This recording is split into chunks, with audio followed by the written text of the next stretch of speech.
So we take a look at this view, and this is going to be more of an axial view of our foot. So obviously what we can see here is a really nice picture of a stress reaction happening at the second metatarsal. So, make sure we can identify this, make sure that you can kind of create a patient scenario in your head of an individual that potentially could have this affliction. So here's CT. CT is fantastic for foot and ankle. Obviously, we have seen some limitations and we've seen some troubles with looking at plain film radiograph and some of the talus fractures that happen and some of the other fractures we've seen so far in this slideshow presentation. CT is fantastic. So this is a talus fracture and how it's going to look like in CT. So obviously the CT can be a very valuable tool for a secondary choice in imaging. So looking at an axial view of the MRI, so make sure you're familiar with each of the pieces and parts around an ankle. Make sure you can identify each of those ligaments. Big things to note here, know which side of the ankle you're working at and looking at, and also make sure that you know exactly where those ligaments are going to be. So there's our ATF, our anterior talofibular ligament on an MRI. So that's exactly how it's going to look. Obviously, you can see some other structures with this picture as well, but I'm always impressed with how much definition happens and how much we can see with some of these MRIs. This is what an osteochondral injury is going to look like on an MRI.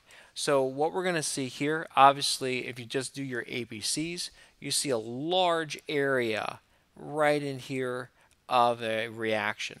So what's going to happen there is obviously we have a lot of the subchondral surface that's getting kind of pulled away. Not pulled away, but impacted. So we want to make sure that, obviously with a plain film radiograph, we're not going to be able to see a lot of that. So if we get that plain film radiograph, doesn't show anything, or a patient's still really not progressing or not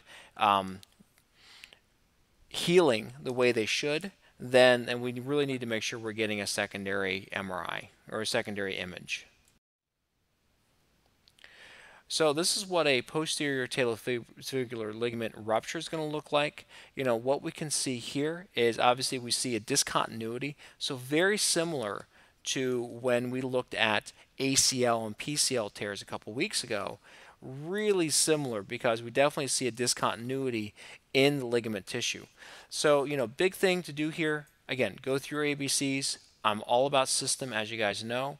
So go through your system, know what you're looking for, and then relate it right back to your anatomy, because a lot of times just knowing your anatomy and what things are supposed to look like is going to give you a really good clue at what is potentially abnormal.